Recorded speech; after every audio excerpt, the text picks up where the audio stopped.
Welcome to our channel. Today we how to download Retool dashboards for real-time KPIs. Easy tutorial step by step clearly.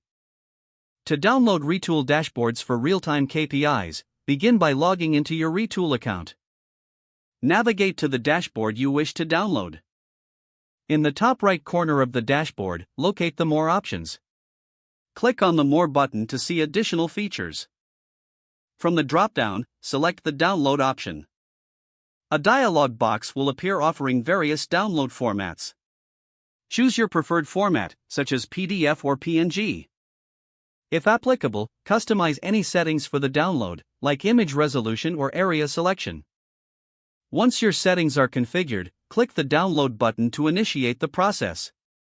Wait for the download to complete. Locate the downloaded file in your device's download folder. Open the file to verify that the dashboard appears as intended. You now have a downloadable version of your Retool dashboard for real-time KPIs. If the page does not load, refresh the browser or try again in a private or incognito window. Make sure you are using the correct email address, then retype it carefully to avoid small typos.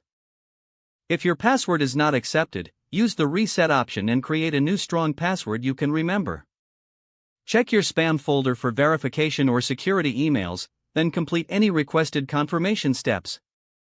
Enable two-factor authentication if available to improve account security and reduce unauthorized access risk.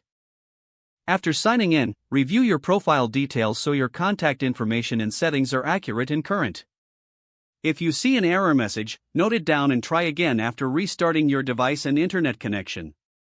Log out when you finish, especially on shared devices, to keep your account and payment information secure. If the page does not load, refresh the browser or try again in a private or incognito window. Make sure you are using the correct email address, then retype it carefully to avoid small typos. If your password is not accepted, use the Reset option and create a new strong password you can remember. Check your spam folder for verification or security emails, then complete any requested confirmation steps. Enable two-factor authentication if available to improve account security and reduce unauthorized access risk. After signing in, review your profile details so your contact information and settings are accurate and current. If you see an error message, note it down and try again after restarting your device and internet connection. Don't forget to like this video and subscribe to our channel for more step-by-step tech guides.